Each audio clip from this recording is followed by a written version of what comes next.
Senhoras deputadas e senhores deputados, passa-se a ordem do dia. Projeto de Decreto Legislativo número 214 de 2025. Discussão em turno único do Projeto de Decreto Legislativo número 214 de 2025, que susta, nos termos do artigo 49, inciso 5º da Constituição Federal, os efeitos do Decreto número 12.466 de 22 de maio de 2025. Porque quando a gente está colocando esse OF, meus queridos parlamentares, e eu quero que o Brasil entenda, é porque nós não queremos cortar recursos para fazer valer o arcabouço. Você que é beneficiário do Minha Casa e Minha Vida, nós não queremos tirar dinheiro do Minha Casa e Minha Vida. Nós não queremos tirar dinheiro do Bolsa Família. Nós não queremos tirar dinheiro dos programas que garantem a inclusão social dos mais pobres no Brasil. Por isso que é necessário uma coisa. Quando esse discurso falacioso e mentiroso que o governo da gastança é o governo que é cobrador de imposto, deputado Hildo Rocha, isso não é verdade, porque se tem um governo que teve responsabilidade fiscal nos últimos 2 anos, foi o governo do presidente Lula. Não fez nenhuma gastança como o governo anterior. Portanto, o IOF não é para taxar ninguém. Você que está nos ouvindo, não é para cobrar de quem ganha pouco, dos menos favorecidos. É para cobrar, em primeiro lugar, dos sonegadores. Segundo lugar, do sistema financeiro, das apostas ilegais. Ou nós não vamos resolver isso aqui dentro? Por que só pode cair do lado dos mais vulneráveis? Por que só pode cair daqueles que mais precisam de proteção do Estado? Esse é um discurso falacioso. Quem vai votar nesse decreto, para derrubar o decreto, é claro que tem uma maioria formada para derrubar o decreto, mas é um desserviço ao Brasil. Depois não venham cobrar do nosso governo responsabilidade, porque vai ter um novo bloqueio, vai ter um novo contingenciamento, porque o governo vai fazer valer as diretrizes do arcabouço. Portanto, isso vai ter impacto. Nós precisamos sentar, eu preferi o caminho de sentar e discutir, como nós conversamos no colégio de líderes. Não pode irmos para o tudo ou nada. Eu quero me dirigir aos líderes que têm responsabilidade com o país, num momento como esse. Olhemos para o país. Não é derrota do governo do presidente Lula, não. É derrota daqueles que têm responsabilidade fiscal com o país. Responsabilidade com o país é fazer com que seja minimamente equânime a cobrança dos tributos. É, portanto, meus queridos parlamentares que estão nos ouvindo no Brasil, a defesa que eu faço do decreto é porque esse decreto é um instrumento eficiente para garantir a responsabilidade fiscal e tributária do Brasil. Todo mundo fala, vamos cobrar, vamos, mas de onde? Claro que nós podemos discutir mais corte de gasto, mas vamos discutir a natureza do corte de gasto. Simplesmente, aqueles da oposição que apresentaram esse decreto, eles não têm moral para falar da gastança, a provável gastança, como eles dizem, do governo Lula. Porque vocês que dirigiram o Brasil foram os maiores fraudadores daquela tentativa de ganhar a eleição e daquilo que foi usado ilegalmente e irregularmente para tentar ganhar a eleição. É claro que um momento como esse exige de nós responsabilidade. O caminho teria que ser sentar à mesa e discutir que medidas nós podemos tomar para equilibrar, manter o equilíbrio das contas públicas. Não tem desarranjo nas contas públicas do Brasil nenhum, muito pelo contrário. Nós estamos segurando, porque foi essa casa que aprovou o arcabouço e agora é ela que vai dizer, Lula, presidente Lula, governo Lula, abandone o arcabouço, porque nós vamos ter que cortar de algum canto. Não tem salvação desse jeito. Derrota, dane-se o Brasil. Eu não acho que todo mundo aqui... A oposição está no lugar dela. Ela sempre aposta no pior, quanto pior, melhor. Porque faz parte do jeito dela fazer a oposição. É muito pautada na irresponsabilidade fiscal, na gastança que fizeram quando governaram o Brasil. Portanto, agora, eu chamo a atenção daqueles partidos de centro para que pensemos no Brasil. E o Brasil exige aqui do parlamento uma tomada de posição com responsabilidade. Vamos rediscutir o gasto, vamos discutir. Tem medidas tramitando aqui nesta casa. Nós vamos colocar ou não, cortar em 10% linearmente os incentivos fiscais, as isenções fiscais. Nós podemos ou não discutir, quando nós aprovamos o arcabouço, o nosso governo incluiu o reajuste do salário mínimo em 2,5%, que era o que dizia o arcabouço, o que diz o arcabouço. E quando fomos discutir o Fundo de Brasília, ninguém topou vincular o reajuste do Fundo de Brasília ao arcabouço. É 2 pesos e 2 medidas sempre. Claro que eu entendo, mas aqui em Brasília, mais de 21 bilhões esse ano para o Fundo de Brasília. Sabe por quê? Porque o governo federal não pode gastar além daquilo que está no arcabouço. E quando a receita cresce, o modelo de reajuste do Fundo de Brasília não leva em conta isso. Portanto, é a gastança aqui em Brasília. Até comprar banco, o governador do DF está comprando em função desses recursos que são automaticamente repassados para o governo do DF. Isso está errado, meus companheiros parlamentares. O Brasil não suporta isso. O Brasil quer responsabilidade fiscal. O Brasil quer discutir, sim, com todas as saídas para os graves desajustes que estão acontecendo no mundo e aqui no Brasil, mas com responsabilidade. É por isso que eu faço essa manifestação aqui, com o sentimento de brasileiro, que representa o governo vitorioso das urnas.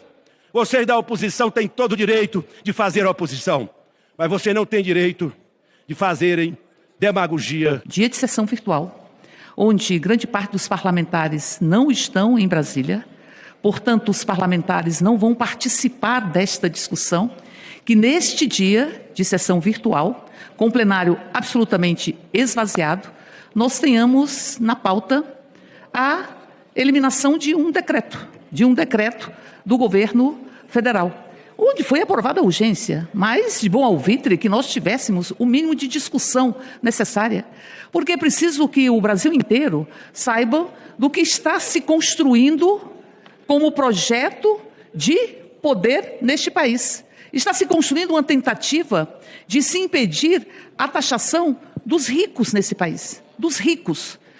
Eles não suportam, não é não aumentar impostos, porque eles votaram, a extrema-direita nesta casa, votaram contra a isenção de impostos das cestas básicas na discussão da reforma tributária. O que eles não conseguem admitir é impostos para os ricos, é que os ricos possam contribuir com o país. Nós temos aqui no Brasil, talvez o maior número de milionários de toda a América Latina, e um dos países mais desiguais. Lula falou muito tempo e reafirma, e tem demonstrado isso, que é absolutamente fundamental que nós possamos colocar o pobre no orçamento, para que nós possamos ter políticas públicas, para que tenhamos o arrefecimento e o enfrentamento das desigualdades em um país que conviveu quase 400 anos com a escravização. Então ele disse também que era preciso colocar os ricos no imposto de renda. Nós não temos taxação sobre lucros e dividendos neste país. Nós temos uma taxação dos ricos que é extremamente inferior ao que a população brasileira paga.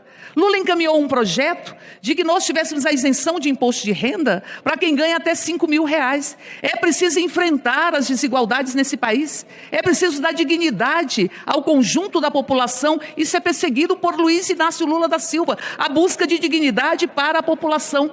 Por isso reativou de forma muito intensa o Minha Casa Minha Vida para a faixa 1. Por isso estar discutindo, inclusive, a isenção do imposto de renda para quem ganha até R$5.000. Por isso está eliminando a fome do Brasil e está com o menor desemprego de toda a nossa história. O país cresce, porque todas as estimativas apontam com a continuidade do crescimento do próprio PIB. E aqui o que se vê é uma tentativa de proteção das grandes fortunas dos super ricos, daqueles que não contribuem com o país, embora ganhem muito às custas do próprio Brasil. Então, portanto, aqui a tentativa de eliminar qualquer iniciativa que venha na perspectiva de assegurar justiça tributária. Nós não podemos ter uma política tributária que aprofunde as desigualdades. Nós precisamos ter uma política tributária que seja uma política tributária que caminhe na perspectiva de termos um país mais igualitário. E aqui o que se fala, não, vamos reduzir custos. E aqui se fala, inclusive, em desvincular o reajuste das aposentadorias do salário mínimo. O que significa tentar, enfim, asfixiar as aposentadorias. Então, portanto, o que nós estamos vivenciando aqui, nesta casa, é uma tentativa de criar uma cortina para proteger os super ricos contra o povo brasileiro. E o que nós queremos? Políticas públicas, nós queremos saúde, nós queremos educação, nós queremos a continuidade dos projetos que são fundamentais para assegurar dignidade. Hoje não é dia de votar projeto de decreto legislativo que mexe com a vida das pessoas neste país. Senhores presidente, deputados, deputadas, confesso que, pessoalmente, estou muito decepcionado com o que está acontecendo aqui no dia de hoje. Oi, querida. Muitos jornalistas me perguntavam, será que vão derrubar o decreto do IOF? Para todos eu respondia, não. Porque o prejuízo para o país é muito grande. Vai levar um contingenciamento de 12 bi. Vai cortar programas sociais, pé de meia, Minha Casa Minha Vida. Confesso que sempre achei que fosse possível achar um caminho. Tinha a medida provisória. Eu não entendi, porque em todos os momentos, a gente fez campanha do presidente Hugo Mota e sempre elogiou, que ele dizia, eu não coloco nada no plenário sem passar pelo colégio de líderes. Como líder partidário, eu tomei um susto quando soube que estava pautado o projeto às 23h35 da noite, sem consulta aos líderes. Provoquei hoje no colégio de líderes, no Zap, para que chamassem uma reunião. Eu não sei o que aconteceu ontem à noite, mas eu tive presente na reunião com o ministro Fernando Haddad, a ministra Gleisi, líderes da Câmara e do Senado, onde foi discutido com todos que o governo teria que mexer no decreto do IOF, e o governo assim o fez. E lá discutimos propostas. O que vamos fazer? Foi daí que surgiu a medida provisória do Fernando Haddad, que falava em desoneração de benefícios tributários, em tributação das BECs, dos bancos, juros sobre capital próprio, das fintechs. Eu fiquei lá até o final. Ao final assisti uma coletiva onde estavam todos. Falou o ministro Fernando Haddad, o presidente do Senado e o presidente da Câmara dos Deputados. Chamaram aquele dia de um dia histórico.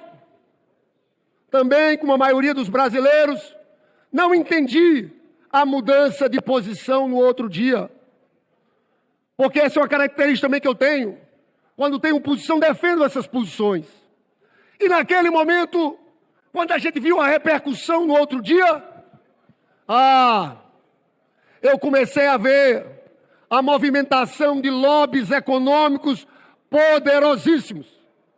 Porque a proposta do Haddad, que foi aprovada naquela reunião, sem a discordância ali presente, dos presentes, era uma proposta que aumentava a taxação das BECs, colocava pontos importantes em cima do sistema financeiro, e a gente começou a ver a movimentação de grupos econômicos, quase uma coalizão econômica e política, porque o que eu mais vejo são grandes empresários, milionários, que frequentam os fóruns econômicos desse país e dizem lá, ajuste fiscal, ajuste estrutural, bradam no alto de suas fortunas. É um absurdo. O Brasil não aguenta o salário mínimo vinculado na Previdência. O que eles querem? Que um aposentado ganhe menos de um salário mínimo? Todo esse discurso de ajuste fiscal vira falácia. A hipocrisia dessa elite econômica brasileira é uma só. Eles falam de ajuste fiscal quando é em cima dos pobres, quando é em cima dos trabalhadores. Gritam, não querem pagar um centavo. Se juntam todos. Eu não tenho dúvidas em afirmar que toda essa reação que aconteceu aqui foi pela força econômica, desses lobbies organizados, porque, infelizmente, o povo trabalhador, o povo pobre, tem dificuldade de chegar aqui. Eu lembro quando o Haddad apresentou o projeto de isenção de imposto de renda e tinha a discussão dos super salários. Em 2 dias, baixou aqui o lobby do Ministério Público do Poder Judiciário. Isso não anda e é escandaloso. Desembargador ganhar 400 mil, 500 mil e não vota o teto, que é o que ganha o ministro do Supremo Tribunal Federal. Todos falam, mas é uma coalizão contra o povo. Presidente Lula, eu quero dizer que tenho orgulho de lhe acompanhar. O senhor está do lado certo. A nossa opção é pelo povo trabalhador. E nós não vamos ter medo de fazer essa disputa política aqui. Tenho orgulho dessa posição nossa, de cada bravo deputado e deputada que estão escrevendo aqui o nome na história. Presidente Lula, se tem uma coisa que é a maior fake news da história desse país, é dizer que o Lula e Haddad aumentam impostos. Senhores, o Lula vai ser o presidente, podem prestar atenção, turma do PL, na história que mais vai reduzir imposto no Brasil para o povo trabalhador. Vocês sabem o que aconteceu nos 4 anos de governo Bolsonaro e no Temer? A partir de R$ 1.903, todo trabalhador tinha que pagar imposto de renda. Eles não reajustavam nem pela inflação. Hipócritas! Isso é mentira! O que é que o Lula já fez? Hoje, nós vamos votar inclusive daqui a pouco esse tema. Quem ganha 2 salários mínimos já está isento. R$ 3.036 já está isento. E nós vamos aprovar isenção até 5 mil. E vai ter redução entre 5 e 7 mil reais. Sabe quantos por cento isso significa do Brasil? 92% dos trabalhadores que vão ter redução de imposto pela coragem do presidente Lula. Agora, como é que faz isso? Sem cobrar das elites, dos ricos. Tá certo o ministro Fernando Haddad, quando diz que os moradores da cobertura têm que pagar condomínio, se acham no direito de não pagar. Os senhores sabem que o 0,01% da população brasileira, isso é pouca gente, sabe qual é a média de alíquota efetiva de imposto de renda que eles pagam? 1,76%. A professora da rede municipal paga 27,5%.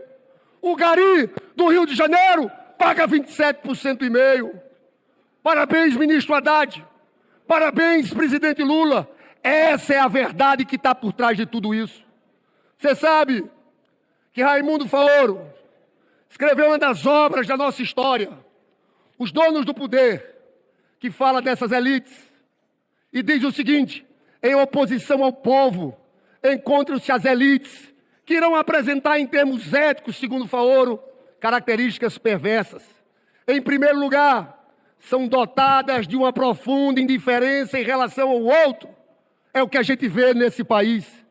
Expressa na clivagem entre país real, o do povo, dos excluídos, dos miseráveis, e o país dos donos do poder. Isso nunca foi tão atual. Essa coalizão econômica e política que querem impor, para impor retrocessos, desvincular o salário mínimo da Previdência, saúde e educação. Não! Nós vamos votar com orgulho, com honra de estar ao lado do Lula, do povo trabalhador, nesse dia de hoje, contra esse famigerado decreto. Eu não posso deixar de dizer que tem abutres de plantão querendo, nessa medida, atrapalhar o presidente Lula. Porque, na verdade, a aprovação dessa medida vai significar contingenciamento de 12 bilhões de reais, corte em programas sociais, programas importantes, porque eles não querem deixar as elites, o andar de cima, pagar impostos. Tem sempre gente pronta para defender. E querem fazer isso, Kiko, porque tem uns que acham que querem e podem garrotear o Lula. Vamos tirar dinheiro do Lula. Vamos criar dificuldade para o Lula. Estão tirando 12 bilhões. Isso é fato. Agora vão quebrar a cara. Porque, no fundo, isso demonstra o medo que eles têm do Lula. Eles ficam olhando a eleição e falando nomes, mas o Lula é um perigo. E sabe o que o Lula é um perigo? Nós estamos no menor desemprego da história. Os senhores acreditam? A menor desigualdade da história, o índice de Gini. Nós estamos com a maior renda dos trabalhadores da história. Nós estamos com a maior renda dos trabalhadores da história.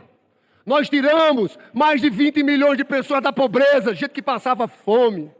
Eu encerro dizendo que no dia de hoje, como líder do PT, eu tenho orgulho de saber que a gente está no lado certo, no lado dos trabalhadores, no lado do povo pobre brasileiro.